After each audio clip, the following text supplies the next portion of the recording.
Hi friends, my name is Julie. Welcome back to Pages and Pens. Today I am here with the 5 authors that make me want to just stop writing. Let's jump right into it.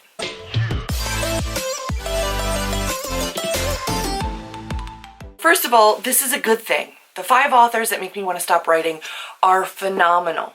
They are so good that I question whether or not my voice is necessary on the market, because they are just crushing it to a point where I'm like, I finish their books and I go, there's no point trying, because I will never be this.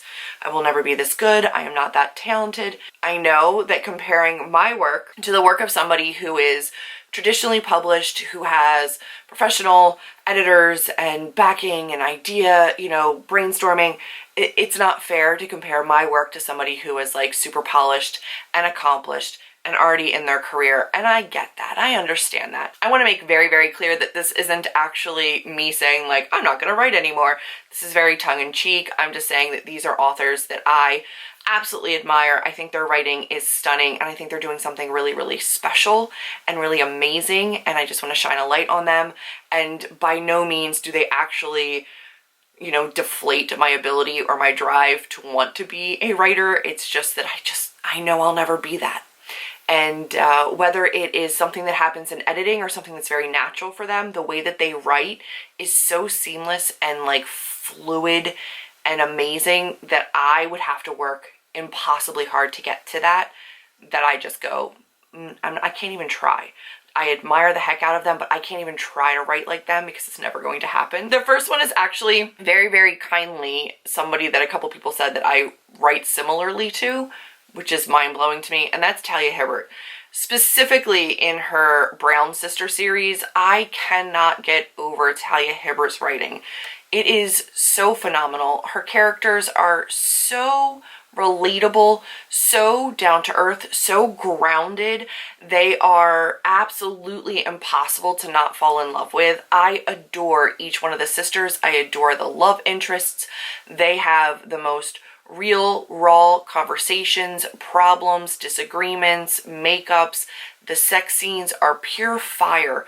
I absolutely love the ladies and their flaws, their like fatal flaws, the men and their fatal flaw, the things that they need to work through with and without one another to get to healthy places to be in relationships, the discussions about like periods and cramps and invisible illnesses and things that kind of plague women, plague men, toxic masculinity. This one handles a lot about like mental health in sports with men, and also like a career drive in a woman and her inability to think that a relationship, she'll be able to find time for a healthy relationship with her focus on a career. They're amazing, and I know that I could get there, but there's something about Talia Hibbert's writing that makes it seem so easy and so obvious. Like, of course these people are behaving this way, and of course she would have written it this particular way. I know it's not easy. I know every book is like, a whole process, but Talia Hibbert writes the most seamlessly beautiful, funny, emotional books, and I absolutely love them. I have read a lot of her works, but specifically the Brown Sister series just blows me away. If you have not been reading Talia Hibbert, I don't know why. Like, don't sleep on it. The buzz about this series, Get a Life Chloe Brown, Take a Hint Danny Brown, and Act Your Age Eve Brown, like, don't sleep on them. It's not just hype. They really, truly are great. So give them a try. But Talia Hibbert in general is just out there crushing it, and just being like the sweetest human being also on top of that. So hats off, my friend. She's amazing. Amazing. The beautiful, stunning, ever amazing light of my life, Kayla Ankrum. I have adored their works so far. The Wicker King, amazing. The Weight of the Stars, phenomenal. I have pre-ordered Darling, which is coming out, I believe now in July 15th. Originally it had like no date on it. I pre-ordered it so long ago that it just said like, it'll get to you at some point. And then I got an update that it was going to be July 15th, and I am over the moon excited. I can't wait. But whew, her writing is phenomenal. All of the characters are broken and they're raw and they are real and visceral. The relationships are not always healthy, but the found family and the way that you gravitate towards them is so amazing. And her writing style is phenomenal. In The Wicker King, they really focused on these really short, succinct chapters. The same goes for The Weight of the Stars. It keeps you moving, it keeps the pages turning. I loved the device that they used with the coloring of the pages in The Wicker King. For The Weight of the Stars, we really do have this building up of emotion as we learn about Ryan and Alex and their past and how their paths intertwine. It's just the most evocative and like heartfelt, heartwarming, broken, beautiful ways that you can put pieces back together after loss and grief and heartache and trauma. The way that these characters stand up for one another and for themselves, the way that they show their love and affection, it's not always perfect, but it is very real. And the way that Kay Ankrum writes is, it's gorgeous. It's like the most quotable, tabbable, like, I don't think I can ever write characters the way that Kay Ankrum does. And I consider myself a very character-driven writer, but the way that Kayla crafts her characters is just mind-blowing. Absolutely amazing. And if their writing is for you, then you get it. You get it. But I know that Kay Ankrum's writing is not for everybody, but when it works, my gosh, does it work. And it is so thought-provoking. It's like one of those experiences when you're reading that like it changes you. It changes the way that you look at things, the way that you look at relationships, the way that you view the world around you. Like it's literally that pivotal. When I read The Wicker King and then when I read The Weight of the Stars, it legitimately was one of those situations where I went, I will never be this. Like I'll never be this. And there is only one Kay Ankrum, but like I wish I could pull some of this into my stories more. And I'm such a long-winded chapter kind of a person that I don't know how they do it.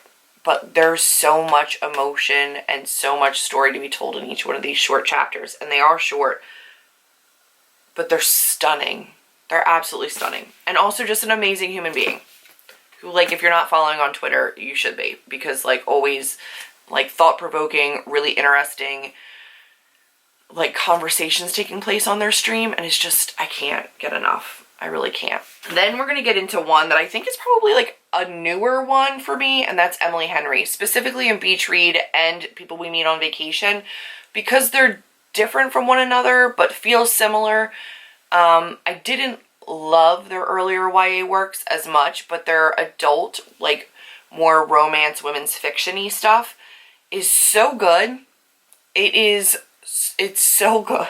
What I love specifically about their writing is that they follow the woman's POV, which is more of a women's fiction kind of a plot device and a tool.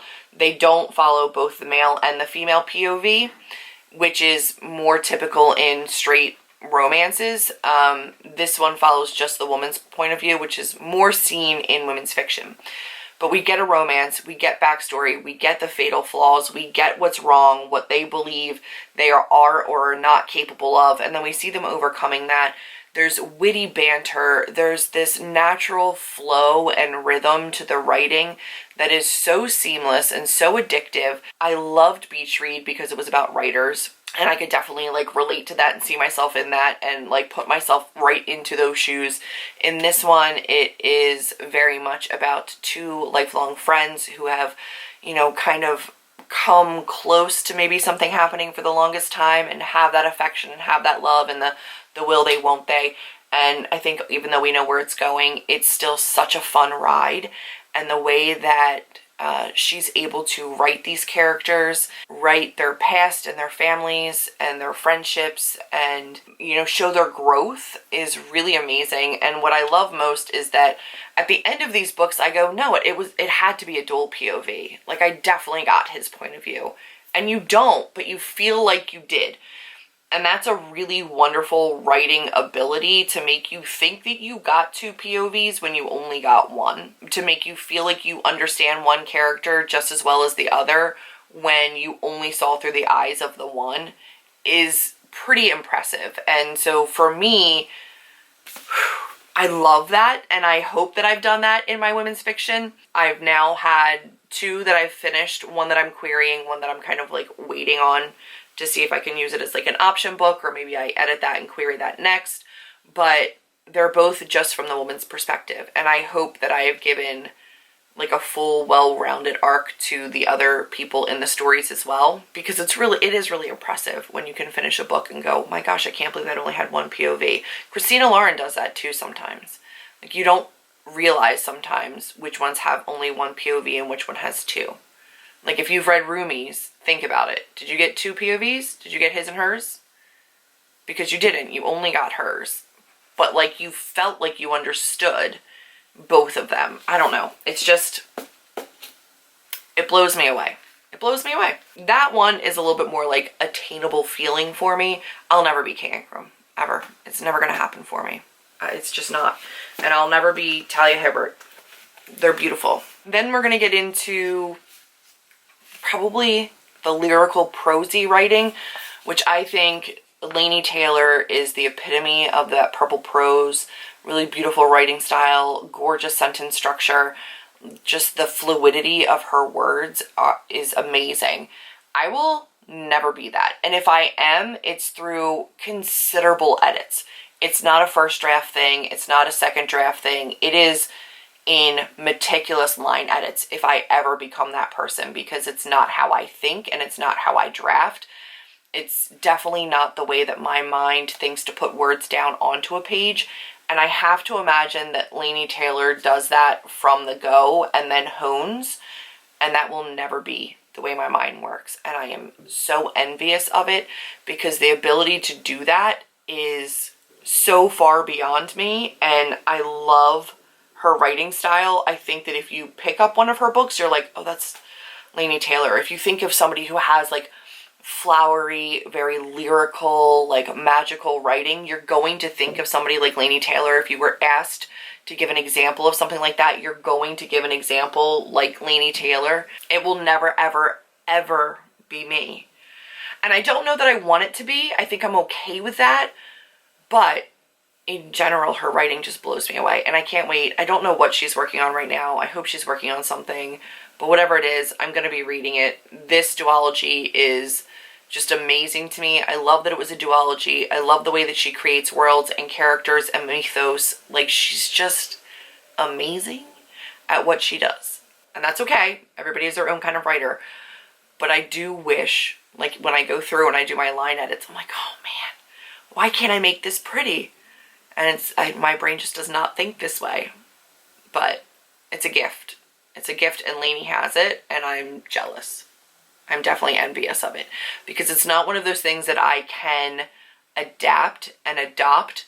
I could adapt and adopt a little bit of Talia Hibbert, and I could adapt and, you know, put my own spin on something like Emily Henry, where I really try to flesh out both characters through one POV. And I could even maybe take some of Kayla Ankrum and shorten up my chapters and make them really pungent and like evocative in a shorter span of time. I could try that. Those are things I could probably hone a lot more naturally with not minimal, but less effort. This would be near impossible for me. I would have to rewire the way my entire brain works.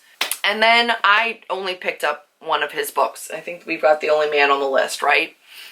Are you going to be surprised that it is Frederick Bachmann? I have to believe that this man's writing ability, like just like God-given gift, sits down to write, is so far superior to mine that like I can't even fathom it, because I don't understand.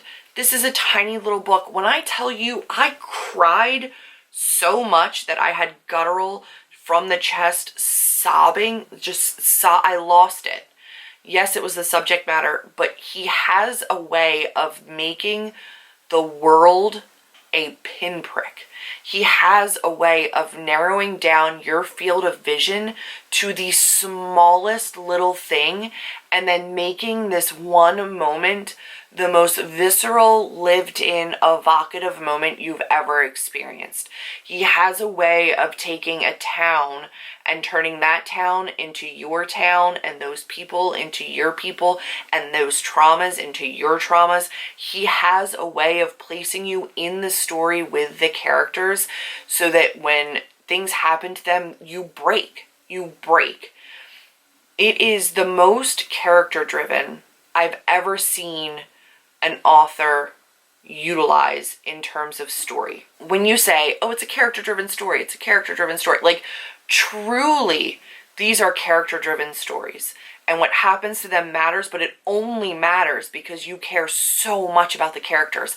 And as somebody who writes character-driven stories, I can only hope that one day I can evoke an iota of what Frederick Bachmann does in his writing. It is mind-blowing to me the way that he can take a very common everyday situation and turn it into something that moves you in a way unlike I've ever been moved before.